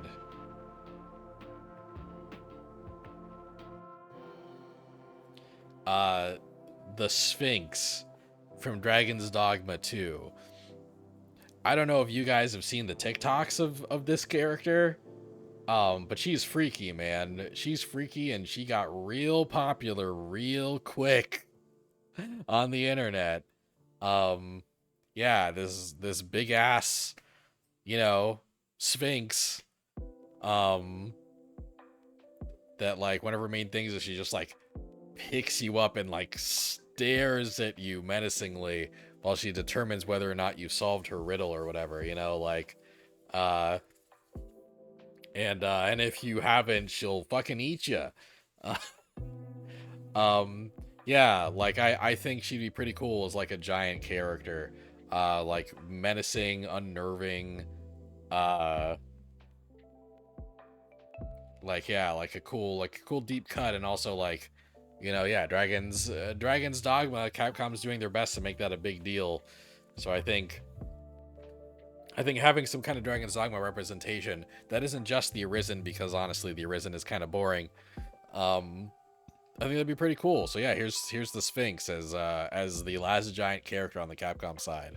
She looks freaky but cool. She does look freaky but cool.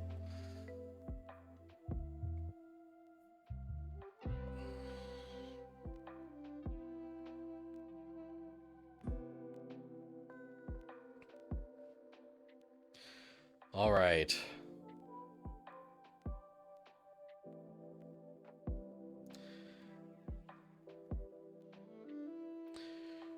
This is This is probably the one I'm the least sure about how this would pan out legally, but I'm erring on the side of including him in the roster. And that's Tyson Granger from Beyblade. As far as I can tell, Hasbro, like a lot of claims are that Hasbro owns the full rights to Beyblade. But Hasbro in one of their recent like earnings reports put Beyblade in like their partner section. But it seems apparent that at the very least they at least have like half rights or like partial rights to the Beyblade franchise. So I'm assuming they worked those out and put Tyson Granger in the game, throwing Beyblades around. Like Tyson Granger would basically be kind of like a puppet character who could like call out his Beyblade and have his Beyblade monster do cool Beyblade shit. Yeah, and in a roster that's filled with kind of like, you know, like Western characters or like Western leaning characters, I think having kind of a straight up anime rep, like straight up anime boy in the roster, would add some good variety to Hasbro versus Capcom and its DLC.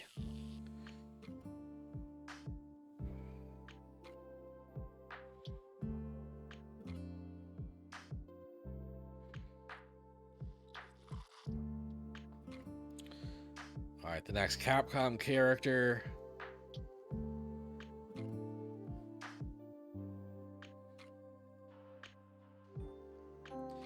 is Regina from Dino Crisis. Yeah, like cool lady, cool badass woman with a gun. Feels very Hasbro. You know, she'd fit right in with the G.I. Joe cast. Does Tyson Granger have an attack where Moses shows up to part the seas with his Beyblade? Moses would have been season 3 DLC, but I didn't have space. But yeah, Regina from Dino Crisis. So like Capcom now knows that people want to see more Dino Crisis shit. Um so I feel like she would be a great like kind of deep cut versus Capcom character. This probably won't be the last time you see Regina tonight during this exercise. Um it certainly won't be the last time you see her during kind of this next season of versus Capcom rosters.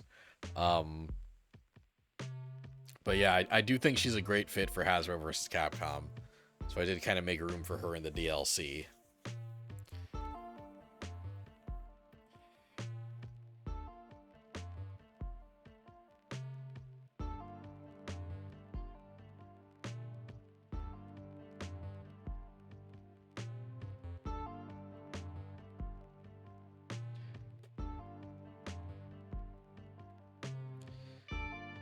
Last character on the Hasbro side.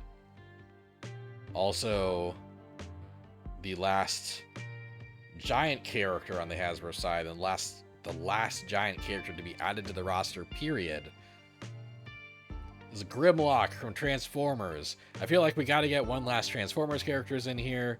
Transformers is definitely Hasbro's kind of biggest franchise at this point. And yeah, Grimlock is a big fucking robot dinosaur, baby. You gotta put him in a fighting game. It's a big fucking robot dinosaur. He's gotta be here. So I feel like Grimlock as kind of the clincher, kind of like the last opportunity for Capcom and Hasbro to get more of your money on the Hasbro side. You'd pay money for him? Exactly. Yeah, he's the kind of DLC character that you'd pay money for. So yeah, Grimlock as the Hasbro closer for season 2 of the DLC. The DLC closer on the Hasbro side. And then the Capcom closer.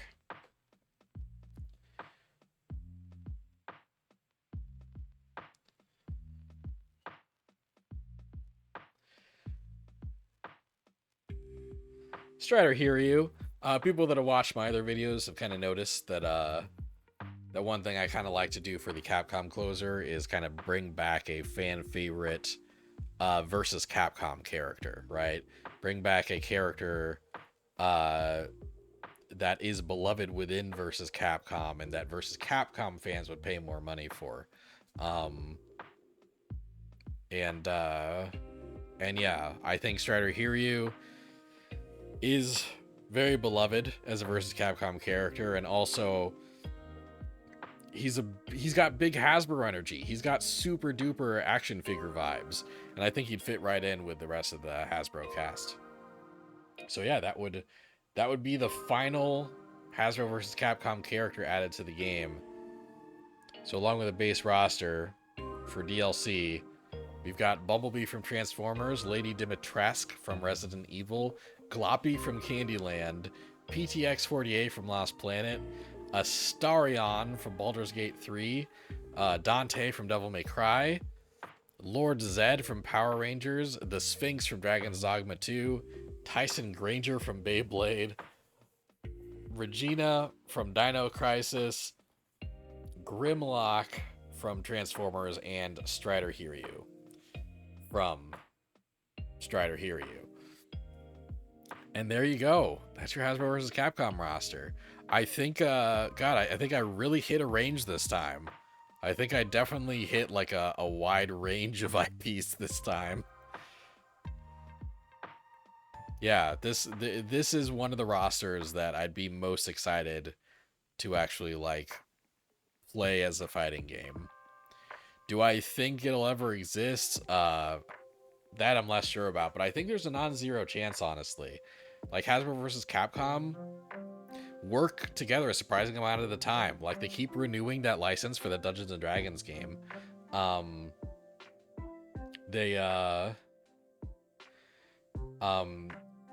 Street Fighter characters got added as Magic cards to Magic the Gathering. They did a Magic the Gathering did a Street Fighter collaboration, and And just stuff like that. Like Street Fighter and Hasbro do collaborations. They work together. And I feel like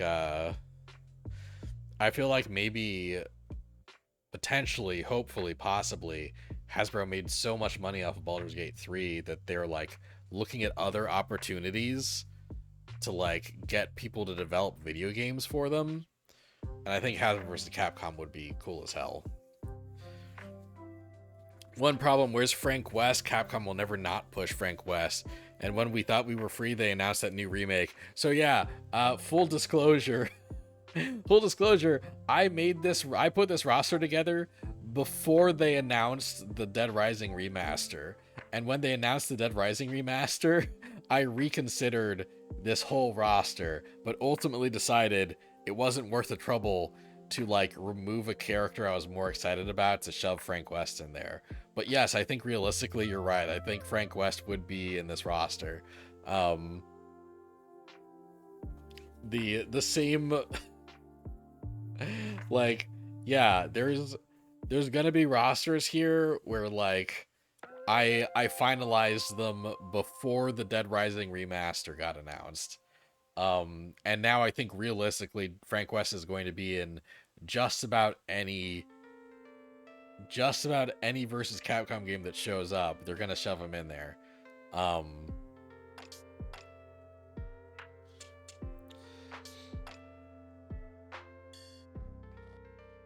like yeah, like it's like dang, who would they put, like who would they remove from the base roster to put Frank West in? Probably like Asura, honestly, which would make people mad. That would just make people mad. And then really there'd just be like another Asura's Wrath character in there without the protagonist present, which versus Capcom games have done before. Versus Capcom games have done that before.